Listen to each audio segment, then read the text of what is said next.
Thank you. It's a real pleasure to be here. First, I would like to thank the organizers for inviting me. I'm pleased to present our vision at Silcare and why we believe that the hearing in background noise is a path toward future treatment using digital evaluation. The speech-in-noise test determines the ability to identify spoken words when background noise is present. This capacity is not linked to hearing acuity. Indeed, the speech-in-noise deficit is hidden under normal audiogram. So this is not a problem of audibility, but an impairment of intelligibility. And I'm sure that many of you in attendance are experiencing this hearing problem when you are in a noisy environment. The speech-in-noise deficit is an early sign of hearing loss and is widely referred to as hidden hearing loss. Hidden because it is not possible to diagnose using best practice clinical tools such as audiogram. The prevalence of hidden hearing loss is estimated to 10 to 15% in adults. However, we believe that this percentage is underestimated. The main reason of this lack of confidence are that speech in noise is not routinely assessed in the population, and also there is no uniform or standardized protocol to detect the speech in noise deficit. And this is an early sign of hearing loss. The onset of hidden hearing loss should appear earlier. And if we extrapolate from the available numbers of hearing loss, hidden hearing loss should be highly prevalent. And this in both the young and senior population. Notably for the young people due to the extensive use of earphone and loud music. In addition, these are specific populations like patients with neurocognitive disorder or diabetes, which exhibit a higher prevalence of hearing loss. And obviously, this prevalence should also be increased due to the well-known aggravating factors. The first evidence of hidden hearing loss comes from preclinical research, and the tremendous work of Lieberman's group has highlighted in 2009 the existence of cochlear synaptopathy, which correspond to normal hearing mice with no barrier threshold shift, but a reduction of the number of rebound synapses on the inner ear cells, and a reduction of the wave 1 amplitude at the suprathreshold sound levels.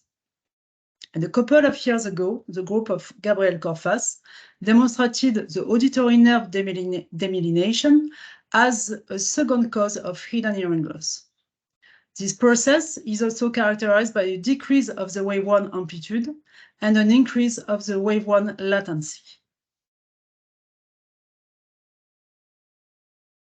On these two causes of hidden hearing loss, the most extensive work has been conducted on the cochlear synaptopathy using several animal models, which were developed using many species from the mouse to the non-human primate and using different types of inducers, with the main use being the noise exposure inducing a temporary threshold shift. And on the right part of this slide, you have some examples from Silcare data in mice and in rats, and you can see that the noise exposure inducing a TTS induce a decrease of the IBR1 amplitude, which is much marked at the highest frequencies, and a decrease of the number of rebound synapses as exemplified in this rat TTS model. In addition to this work, tremendous efforts have been made to translate this knowledge acquired in animal models into characterization of hidden hearing loss in humans. Although this is a challenging task, it has been possible as the auditory system between animals and humans is similar in terms of anatomy, structures, cochlear biology, and cochlear physiopathology. Obviously, the most direct and visual assessment of cochlear synaptopathy, the observation of rebound synapses, is not possible in humans. But as you can see, most of the measures used in animals are translational to humans. And some others are more specific to patients, like the speech in noise test. And regarding this measure in patients, extensive work has been done to improve the detection tools and measure of speech in noise deficit. Indeed, there is an urgent need to improve the diagnosis of hidden hearing loss. Considering, as previously mentioned, the high incidence of hidden hearing loss, its impact on everyday communication, the absence of standardized clinical protocols, and the high risk for progression to more severe hearing difficulties, a better detection of speech in noise deficit would allow to offer solutions to clinicians and their patients. And in addition to help patients, there is also an urgent need of treatment. And as cochlear synaptopathy represents the primary lesion of hidden hearing loss, most of the therapy have targeted the mechanisms leading to cochlear synaptopathy. And treatment with neurotrophic factors has become the best and most prevalent therapeutic solution. So neurotrophins like BDNF or neurotrophin 3 have been tested in preclinical models, and neurotrophin 3 has been demonstrated as the most promising therapy to decelerate or restore the adverse effect of cochlear synaptopathy. And in parallel of this preclinical work, 3 clinical trials have been conducted since 2015. Although all of them were unsuccessful in the speech in noise deficits, they are very helpful. And there are some key lessons that can be taken for the next clinical trials. First, the importance of the patient inclusion criteria, notably the age of the patient. A better stratification of the patient is also needed.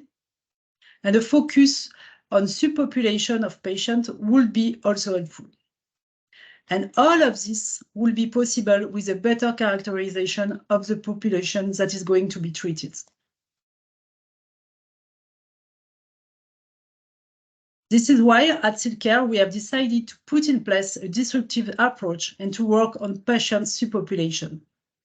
So the first step consists of establishing data evidence in preclinical models of the targeted indication, and then to define auditory signature, so auditory profile of the cochlear synaptopathy in the specific patient subpopulation.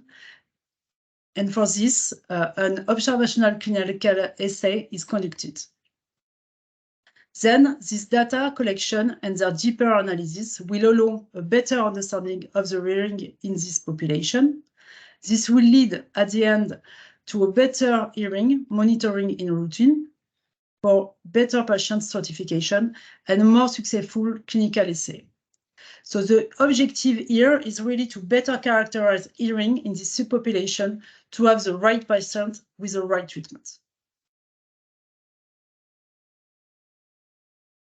In this observational clinical assay, the patient will be submitted to a large battery of auditory tests with the most accurate protocol combined with the power of artificial intelligence in order to define digital auditory signature of this population. And the ultimate goal is to better characterize the auditory profile of patients, to better decipher the auditory site of dysfunction, which means in our case to better detect the presence of cochlear synaptopathy, but more importantly, to allow its earlier detection. Therefore, with a better characterization of the auditory profile and an earlier detection of synaptopathy, we believe that patients that will be enrolled in clinical trials will be responsive to the appropriate treatments. So patients with a type 2 diabetes is one of the subpopulations we have decided to investigate. And first, in a diabetic mouse model, so the DBDB mouse, we have confirmed the diabetic phenotype by evaluated biomarkers of diabetes. And in parallel, hearing has been also evaluated to determine the presence of biomarker of hearing loss and hidden hearing loss, respectively by IBR threshold and IBR wave 1 amplitudes. And the clinical data in this type 2 diabetic population shows that hearing loss is found in 49% of patients, and changes of ABR waves are also observed. However, we believed, again, that these numbers are underestimated due to the lack of routine assessment of hearing in this subpopulation. And this is why we have launched an observational clinical essay on type 2 diabetes population. So the patients are evaluated by a battery of auditory and electrophysiological tests. And the collected data are analyzed using artificial intelligence to define auditory signatures, characterizing the presence of hearing loss and hidden hearing loss, concomitantly to the evaluation of diabetes biomarkers. So this first observational study will provide an extended clinical data set on the type 2 diabetic population that will help to stratify this population and better select the patient to treat cochlear synaptopathy. And this approach that we are using for diabetes could be developed in other pathologies for some inflammatory or neurological disorders in which the prevalence of hearing loss is high. Prevalence that is surely, once again, underestimated. And for example, if we consider Alzheimer's disease, as you may know, hearing loss is a third risk factor of dementia and Alzheimer's disease. And hearing deficit have been reported in patients with Alzheimer's disease and also in different Alzheimer's mouse models. No extensive characterization has been conducted regarding the different stages of the Alzheimer's pathology. And the auditory characterization we are proposing for this patient would also allow a better patient stratification and selection. And in addition, for such age-related pathologies, we believe that an earlier characterization of auditory profiles could also provide a diagnosis biomarker. So the take-home message of this presentation is that a better characterization of hearing in patient subpopulation would enable us to identify auditory signatures that could be used to find the right patient for the right treatment. And this will only be possible if altogether preclinical, clinical researchers from academics, biotechs, and pharmaceutical industries work toward the same common goal. Thank you for your attention, and I will be pleased to answer some questions.